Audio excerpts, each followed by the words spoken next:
What's up, music fans of the internet? I'm Kevin, I'm Derek. and together we are last week's album, Two Opinions on the Best New Music. And in this episode, we're talking about Young Father's new album, White Men or Black Men 2, and answering the big question, can a protest album also be a pop album? But before we get into all that, we're going to kick things off like we always do, drinking a beer. Cheers, Derek, and everyone at home. Cheers, Kevin, everyone at home. And we'll start with a little background on Young Fathers. They are a Scottish experimental hip-hop trio based in Edinburgh, Scotland.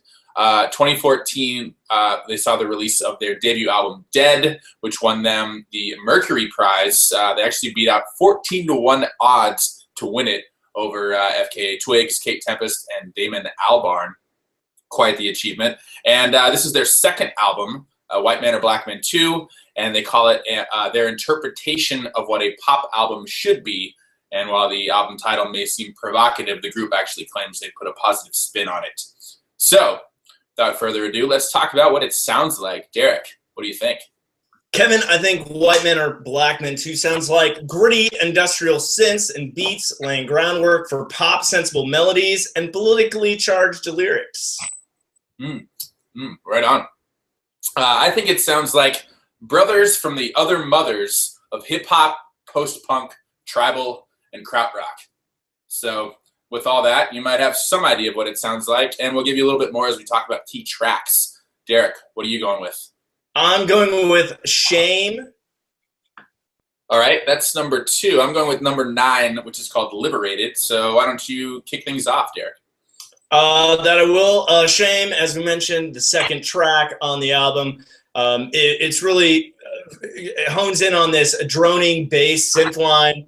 There are percussive falsetto vocal oohs, kicking bass snare drums. Background flourishes increase, growing in volume and intensity as the song builds. But all kind of building this very danceable beat, especially if you watch the music video, a good how-to, if you will.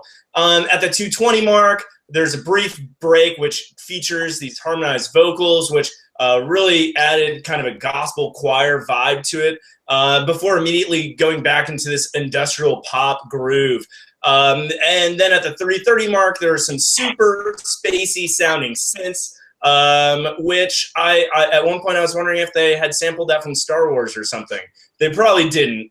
You cannot pay George Lucas enough for licensing rights, I swear. Lyrics, I thought I'm interpreting as kind of bringing attention to bullying. At first they say nothing but a barefaced lie is all you can hold on to. I suggest you downgrade fast before it's a shame on you. So overall, just a really great song. I really thought this was just a great example of how they incorporate a lot of kind of basic sounding elements and layer them all to create just incredibly catchy danceable numbers with a message, potentially. Yeah, great track. I, however, am going with number 9, which is called Liberated. And it's got these really banging drums, echoing, almost out-of-tune piano, this village choir, if you will, and the sort of rapped verses mixed with soulful, bluesy choruses is really nice. And I believe it's the story of a man considering settling down with a woman, and it's both gritty and smooth at the same time. And it's this great mix of hip-hop and gospel and rock that's sort of true to the song's title. It exudes this emotion of freedom. If you listen to it, it just sounds like freedom. I don't know how else to say it. So, with that, let's talk about some best lyrics. Derek, what are you going with? I'm actually pulling one from album opener Still Running. And they say, the devil's boots don't creak. Dial the number, but you don't speak. Dumb enough to be the bait. 99% are waiting at the gates. Hate the motto. Pay up, come back tomorrow.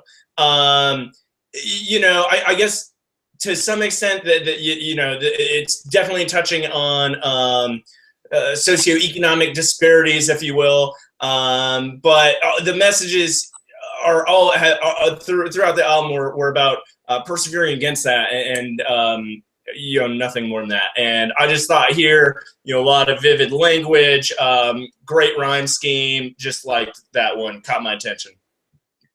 Yeah. I actually am going with a line from a track called 27, and they say, "It all seems wrong when you're picking out your coffin. I'm 27 and not in heaven."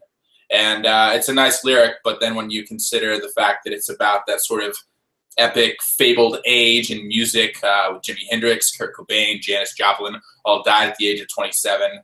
And it almost feels like the song talks about them being haunted by being at or near that age and continuing to make music. So really poignant just in the broader scheme of music. So that's why I'm digging that one. And with that, let's talk about overall rating. And the big question, can a protest album also be a pop album? Derek, what do you think? Kevin, I'm going to start off by answering the question with an emphatic yes. I think this question just harkens back to the whole what is protest music debate from the 60s, and I shall not say anything more on the subject. Overall, I thought just, again, excellent contrast between smooth, pleasing melodies, be it vocal or instrumental, juxtaposed against these tension-invoking background synths, beats, and a lot of the just kind of rudimentary sounding elements that comprise those. Just catchy numbers through and through. Really like that. It was actually hard to pin down a key track because there were so many to choose from. Really enjoyed the message, which I think you're going to talk about more in a little bit here after I give my overall rating, which is 4 out of 5. Right on. I will agree with some of that and disagree with some of that. To answer the question, as you did first, can a protest album also be a pop album? Of course. And I think what better way to make a protest album than something that's appealing and really hooks people, not only with lyrics, but also with sounds. So I think they've done a great job of that here. I think the album is a great example of experimentation and successful experimentation. No song sounds the same, but they all sound like young fathers. The album is a roller coaster ride of fun and danger and comfort and unrest. And these guys clearly have something to say, not just lyrically, but sonically. I think their eclectic mix of sounds from song to song and within songs speaks to the album's theme of unity, louder and clearer than any clever 8-bar ever could.